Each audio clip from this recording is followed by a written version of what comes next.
Hi friends, welcome to my channel. இன்னைக்கு நம்ம சுண்டக்காய் தொகையல் தான் பார்க்க போறோம். வாங்க அது எப்படி செய்யுதுன்னு பார்த்தலாம். இந்த தொகையல் நம்ம சாப்பாட்லயும் பிசைஞ்சு சாப்பிட்டுக்கலாம், இல்ல இட்லி தோசைக்கும் நல்லா இருக்கும். இதுக்கு நம்ம ஃபர்ஸ்ட் சுண்டக்காயை நல்லா க்ளீன் பண்ணி எடுத்துக்கலாம். அதோட காம்பு எல்லாத்தையுமே க்ளீன் பண்ணிட்டு நல்லா வாஷ் பண்ணி எடுத்துக்கலாம். இது நல்லா வாஷ் பண்ணதுக்கு அப்புறம் நல்லா இடிச்சு வச்சுக்கலாம். இடிச்சதுக்கு அப்புறம் தண்ணியில போட்டு வச்சுக்கோங்க. அப்பதான் அது கருக்காம இருக்கும்.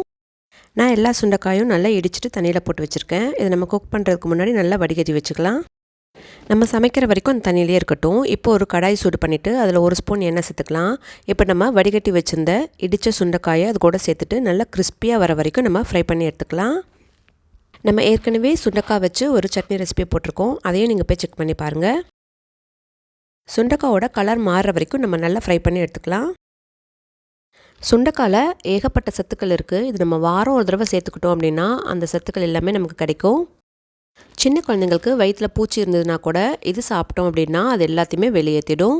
இப்போ நல்ல ஒரு 4லேருந்து 5 நிமிஷம் நல்லா ஃப்ரை பண்ணி எடுத்துட்டோம். சுண்டைக்காயோட கலர் நல்லா மாறிடுச்சு. இது இப்போ நம்ம தனியாக எடுத்து வச்சுக்கலாம். இப்போ ஒரு கடாய் சூடு பண்ணிவிட்டு அதில் 1 ஸ்பூன் எண்ணெய் சேர்த்துக்கலாம். இதில் 2 டீஸ்பூன் அளவுக்கு உளுத்தம்பருப்பு சேர்த்துட்டு ஒரு 6லேருந்து 7 வரமிளகா இது கூட சேர்த்து நல்லா ஃப்ரை பண்ணிக்கலாம்.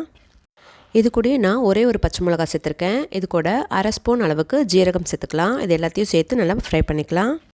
இது எல்லாம் நல்லா ஃப்ரை பண்ணதுக்கப்புறம் இது நம்ம தனியாக எடுத்து வச்சுட்டு அதே கடாயில் 6லேருந்து 7 பூண்டு பல் சேர்த்துக்கலாம். இது கூட 10 சின்ன வெங்காயம் சேர்த்து நல்லா வதக்கிக்கலாம். சின்ன வெங்காயம் சேர்த்து அரைக்கிறப்போ இந்த தொகையல் ரொம்ப டேஸ்ட்டாக இருக்கும். நம்ம சேர்த்த சின்ன வெங்காயமும் பூண்டும் நல்லா வதங்கிடுச்சு. பாருங்கள், நல்லா கோல்டன் கலரில் நம்ம ஃப்ரை பண்ணிட்டோம். பூண்டும் சின்ன வெங்காயம் நல்லா வதக்குனதுக்கப்புறம் இதில் ஒரே ஒரு தக்காளி பொடியாக கட் பண்ணி சேர்த்துக்கலாம். தக்காளியும் சேர்த்து நல்லா வதக்கிக்கலாம். இப்போது தக்காளியும் நல்லா வதங்கிடுச்சு. இது எல்லாத்தையுமே நம்ம இப்போ ஆற வச்சுக்கலாம். இப்போ நம்ம தொகையில் அரைச்சிடலாம்.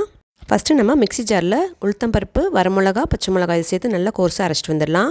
இது கூடயே நம்ம வதக்கி வச்சிருந்த தக்காளி, சின்ன வெங்காயம், பூண்டு, வதக்கின சுண்டைக்காயும் சேர்த்துக்கலாம். சின்ன நெல்லிக்காய் சைஸ் புளியை நான் கரைச்சி வச்சுருக்கேன். அதையும் இது கூட ஊற்றிட்டு நம்ம அரைச்சிடலாம். அவ்வளோதான், நம்மளோட சுண்டைக்காய் தொகையில் ரெடி ஆயிடுச்சு. இது கொஞ்சம் கோர்ஸாக அரைச்சிக்கோங்க. சூடான சாதத்தில் 1 டீஸ்பூன் நல்லெண்ணெய் சேர்த்துட்டு இந்த தொகையில் சேர்த்து சாப்பிட்டு பாருங்கள், ரொம்ப டேஸ்ட்டாக இருக்கும். ஃப்ரெண்ட்ஸ், நீங்களும் இந்த ஹெல்த்தியான சிம்பிள் தொகையில் ட்ரை பண்ணிவிட்டு உங்களோட வேல்யூபிள் ஃபீட்பேக்ஸை என்னோட கமெண்ட் செக்ஷனில் கொடுக்க மறக்காதீங்க. ஃப்ரெண்ட்ஸ், சுண்டைக்காய் சாப்பிடாத குழந்தைங்களுக்கு இந்த மாதிரி தொகையில் அரைச்சி கொடுத்தீங்க அப்படின்னா இட்லி தோசைக்கெல்லாம் வச்சு சூப்பராக சாப்பிட்ருவாங்க. இது நம்ம தயிர் சாத்துக்கும் வச்சுக்கலாம், ரொம்ப டேஸ்ட்டாக இருக்கும். ஃப்ரெண்ட்ஸ், உங்களுக்கு இந்த ஹெல்த்தியான ரெசிபி பிடிச்சிருக்குன்னு நினைக்கிறேன். உங்களுக்கு இந்த ரெசிபி பிடிச்சிருந்தா லைக் பண்ணுங்கள், உங்கள் ஃப்ரெண்ட்ஸ்க்கும் ஷேர் பண்ணுங்கள். தேங்க்யூ ஃபார் வாட்சிங்.